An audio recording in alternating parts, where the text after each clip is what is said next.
to Face, the program that frontally discusses political and social issues in Nigeria.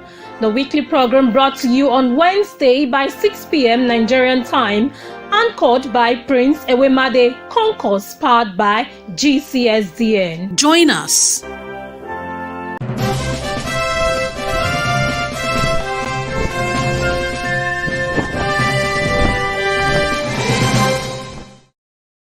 Good evening and welcome to today's edition of Face to Face. Wherever you are joining us from today, you are part of this program and we're looking forward to your contribution.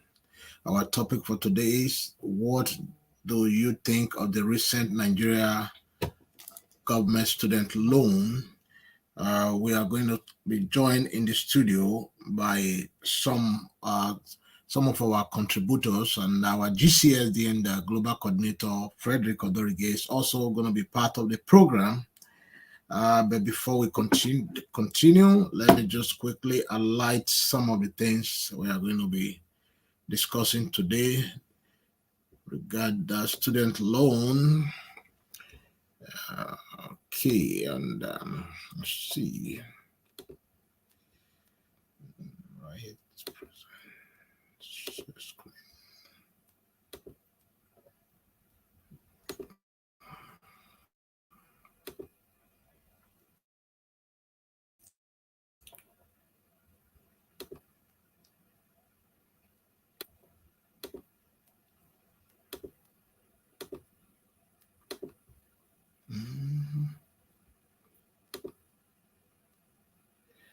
Okay, recently the president of Nigeria, Bola Ahmed Tinubu,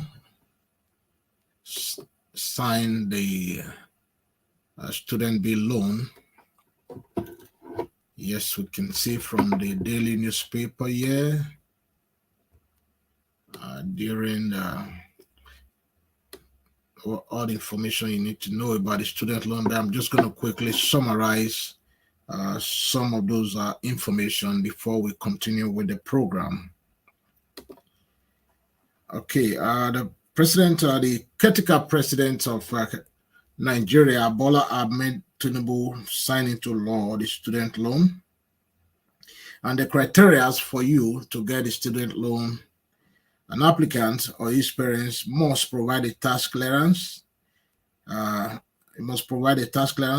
applicant or his parents must be earning total income less than 500,000 naira a year. And to earn 500,000 naira a year, that means husband and wife earning less than 41,000 a month, which is 20,000, while the minimum wage is 30,000 naira a year per month. Then now, a student loan, according to the student loan bill that was signed into law by the president, is completely different from the type of student loan that we are used to in this part of the western of the world. When you are to get a student loan, you do not need to have your parents to sign anything or to bring a guarantor or someone that work in the civil service as a level 12 officer or a lawyer that practiced for over 10 years. This is completely nonsense to me, in my own opinion. A student loan in the country where rate of unemployment is very high. It's one of the highest rate in Africa as we speak when it comes to unemployment. So you want to give students a loan and you want them to bring a guarantor.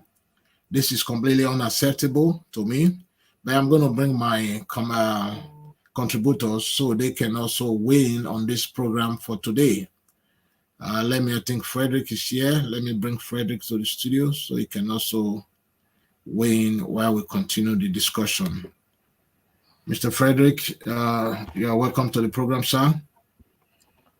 Thank you very much. It's my pleasure. How are you today? We thank God for His grace. Our topic for today, like you already know, is that we're going to be discussing about the student loan bill that was recently signed by the caretaker president, of Nigeria, Bola Ahmed Tinubu. I refer to him as the critical president because he wasn't elected according to the electoral law. So that's why I'm referring, pardon me that I'm referring to him as the critical president of Nigeria. Before we proceed, let me just show you a quick script here. I'm going to cite other countries, for example, before we dive into the student loan in Nigeria. For example, in the US, how do I get a federal student loan? To apply for a federal student loan, you must first complete and submit a free application for a federal student aid, which is the FAFXA form based on the result of your FAFAX form. Your college and career school will send your financial aid offer, which they include the federal student loan. That is the US, for example. In the UK, here where I live, for example, people take student loan. I know a lot of Nigerians who take student loan to go to school. Uh, Myself, personally, in 1998, I was granted $9,000 at Truckee Meadows Community College in Reno for me to study computer information technology. Up to date, that money was given. It was free to me. That's it. That's a country. That's not my country of birth, but I just happened to live there then, and that money was free. I didn't have to pay back. But now we go back to Nigeria.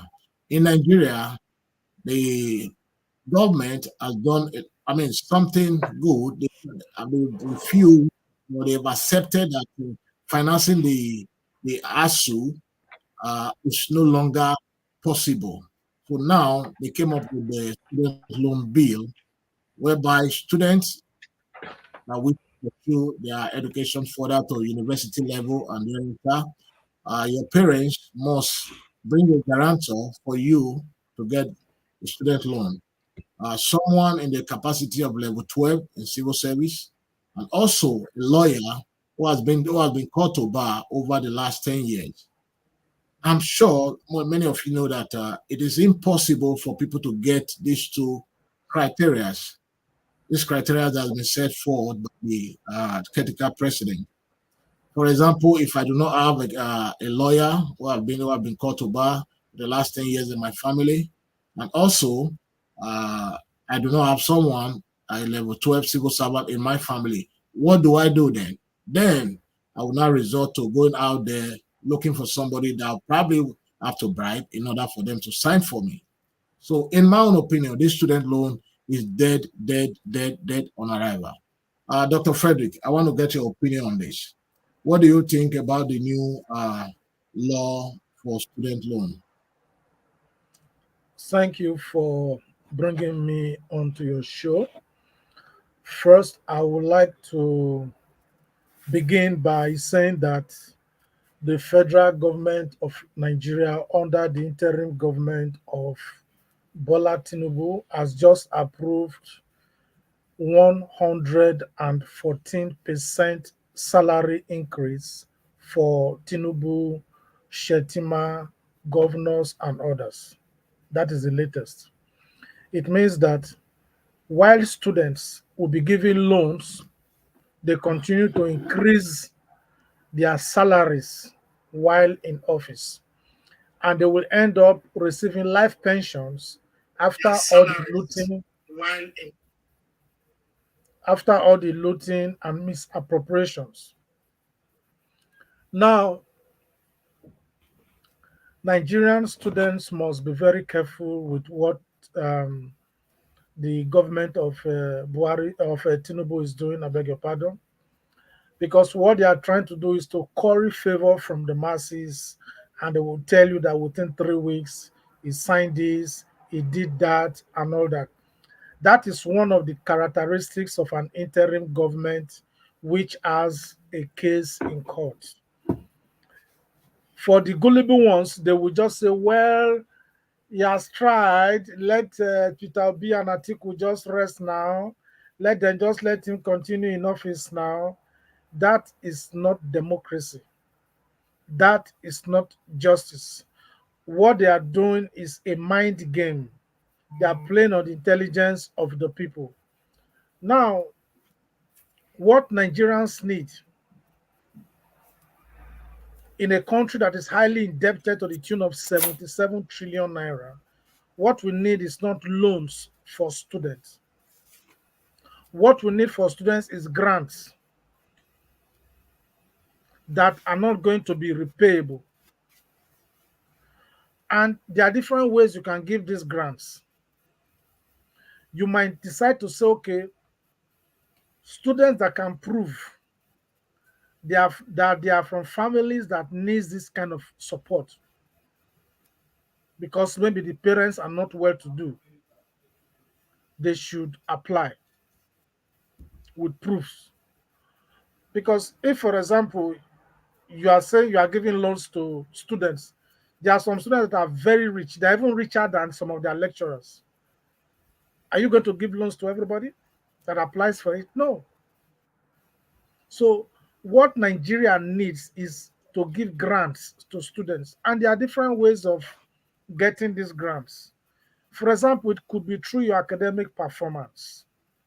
If you score an average of maybe A's in your semester, in academic performance for, let's say, 3 semesters, you could be eligible for such a grant.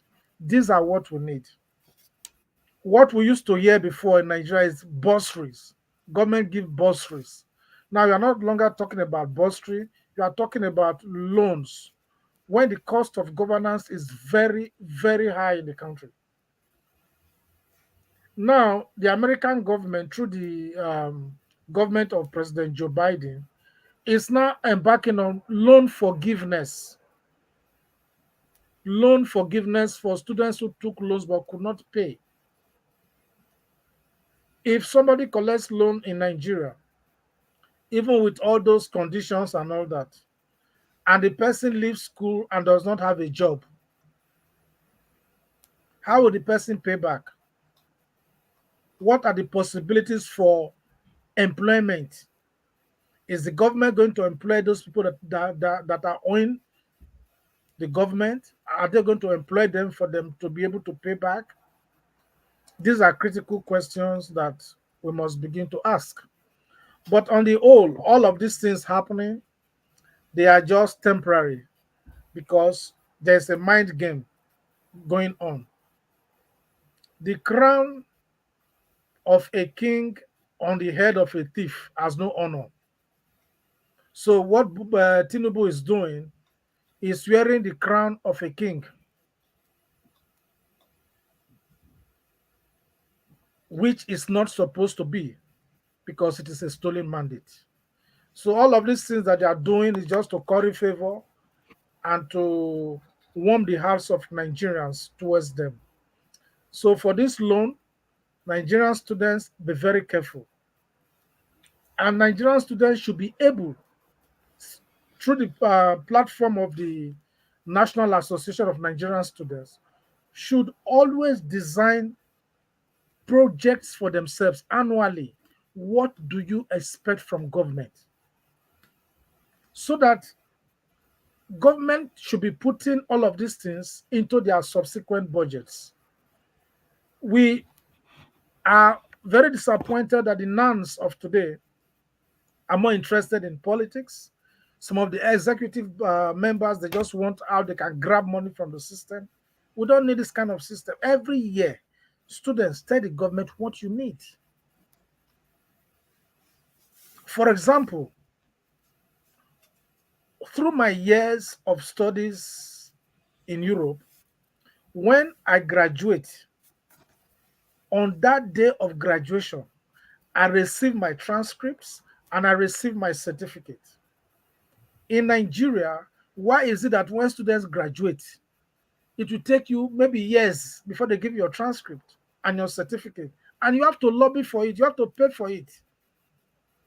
So all through the years, what were the administrators in the various departments doing that they could not collect your transcript and give you your certificate on that same day? These are critical issues that ASU and NANS must begin to ask and to attend to, not about the loans now. So that is just what I would like to say as far as this topic of loans is concerned. And Nigerian students, you must be very, very careful how you take loans, because when you start your life with debt, it does not portend well. A word is enough Thank for the world. Thank you so much. Since you brought the issue of grant, I think the best way for the government to go about this whole process is grant, like you said, grant by assessing the family. For example, a family of 4 or 5, assess the family, their income. That's what it is based upon. Like in the United States, for example, when I got my grant, then I was just came in. My partner, my ex-wife, wasn't working, and I was the breadwinner of the family. So they rate your grant based on the family ability, then they will now approve the grant for you. So Nigeria government can also do the same thing, assess the family, because right now the unemployment rate in Nigeria is so high that there's no job. There's no job. So they should be able to give those deserving family the grant that is not payable, and those that will be able to pay, then give them the loan, but without the kind of restriction that they put in place.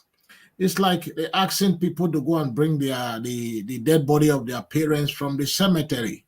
That's what this whole loan bill amount to. Asking somebody to bring a level 12 officer, a lawyer who has been practicing for over 10 years. How many people can afford that? They are also going to be creating room for people to start collecting money, in the process of assisting people to sign a guarantor form as the person guarantee for whoever is going to be taking a loan. So this is another avenue for people to start extorting money from students. So this idea of student loan with the clause that has been put in place is dead on arrival. Nigerian students should rise up and kick against this loan. We do not need it. This is not what they need at this point in time in Nigeria. They need job, job, job. That's the number one thing. I have another question for you, Dr. Frederick. Do you believe that many family would be capable of meeting the clause specified in the bill? And if so, can you please explain to our audience? I have just said that it is a senseless loan. Whether the families can meet up or not meet up, it's not an issue here. And I also raised alternative options for it. So the idea of going to get this, going to get that before you get the loan, it's not even an issue to discuss, because they made it very stringent. We're talking about a system where even our national identity cards, some of them are not verifiable and they are not dependable. So how do you even identify after some years, you know, maybe like 3 years, 4 years? Is there a system that will keep all of these records? Because these people in government, after looting, they burn houses, they burn records. Are these things digitalized? So these are the issues that are there. So the conditions for getting the loans, I agree, they are very cumbersome, but the issue of loan is not a welcome idea.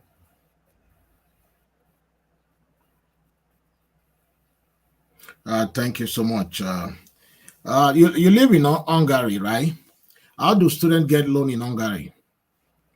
I don't really know how they get their loans, because when I schooled there, I paid my fees.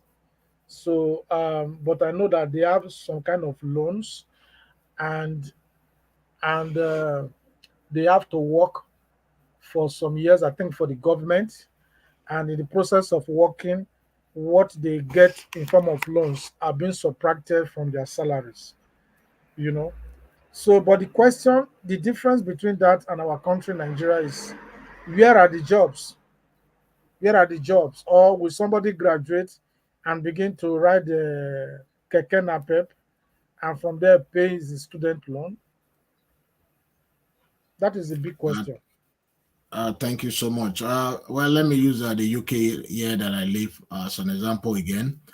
For example, here in the UK, I know many Nigerians that took student loan, and when you take student loan here, after your graduation, you start working and you start paying back little money back to the government until you are able to finish paying everything. There is no clause of bringing your dead parents from the cemetery or any other clause forever. But just you get a loan at the end of your graduation, get a job. The job is out there for you to work, so you can be able to pay back this money. Unlike Nigeria, where there's no job, unemployment is at the highest rate at this point in our nation history, and there's no way these people can pay this loan back. It is impossible. Even if they take the loan, how are they going to pay it back? Like my brother, Dr. Frederick, rightly said, are they going to be driving Keke Nape in order for them to be able to pay this loan, or driving Uber in order for them to be able to pay this loan? So before giving loan to students, you should put in place the platform that will enable these people when they graduate from school, they should be able to get a job, government job, whatever kind of job out there, and be able to pay this money back after some time. So the issue of getting guarantor to sign you a student loan, like I said before, it's not going to work. It's not going to work in Nigeria. They show if they want to copy something, if they want to copy the way things are done in the Western clime, they should be able to copy everything, not half of what is going on in the Western clime. They should be able to copy the complete full and a package that applies to students that get loan from their government. They should be able to do that, not just copy one section of how to give loan and they add your own Dracula or dictatorship way of getting the loan, apply it to whatever you copy from the Western clime. So it shouldn't be done that way. If we want to copy, we should copy everything from the Western or the developed nation. My final question for you, Dr. Frederick. This program is only for 30 minutes. So my final question for you, do you believe that this student loan will be able to withstand the test of time? A If you student look, loan bill. if you look at some of the programs that some of the presidents are running in Nigeria, most of the programs are not in continuity. Let's even talk about state governors. When a governor comes and is not in agreement with what the former governor did, they start to demolish buildings, just like what is happening in Kano State now. They start to demolish infrastructures of their predecessors, you know. So that is why continuity is very important in government. So a government might just come and does not like this system, and they might just cancel it. So I don't see continuity in it. Another example I would like to give is the Rivers State government. Some years ago, the government of Amechi Rotimi gave scholarship to students, and many of them went to school abroad. For crying out loud, why do Nigerian students need to get scholarship to school abroad? You are funding the economy of other countries by doing that. Monies and this tuition fee, accommodation, and stipends, they are so huge. These are things you can use to develop your education in Nigeria. So before we talk of even loans or giving scholarship to students abroad, the government must stop this giving scholarship abroad because it affects our education back home.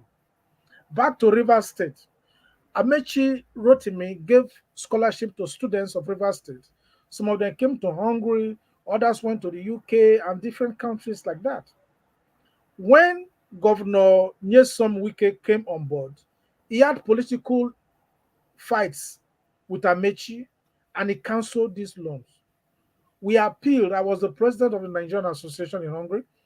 We appealed to the government of Nyesom Wike to continue the scholarships of these students, but he refused. Some of them in their third year had to return back to Nigeria to start or to continue their education in Nigerian schools. So if it was possible for them to have schooled in Nigeria, why send them abroad? Some had to struggle, sold properties at home to continue their studies so that they could complete their studies. Some, like we have what we call the University of Debrecen in Hungary. The university just told the students, okay, especially the medical students, we allow you to graduate, but we don't give you your certificates. You know, so after the graduation, the students started to struggle for how they can pay their fees in order to get their certificates. So some of the students were abandoned abroad. So that is the issue of continuity. It's an example of continuity. So please, if you must give loans, give grants. And if you must give grants, you should give it to students that are excelling, because that is a very good way to encourage education, to encourage the students. They know that when they reach a certain they are able to achieve a certain um, grade in their maybe 3 semesters, they can access the grant. It will make students to be more serious academically. So that is my point about that. But in a country like Nigeria, where we are owing 77 trillion naira, what this government should be doing is to be cutting costs on all corners, not giving loans or increasing their salaries by 114%. I mean, talking about those in government. Thank you. Thank you so much. Thank you so much, my brother, my GC.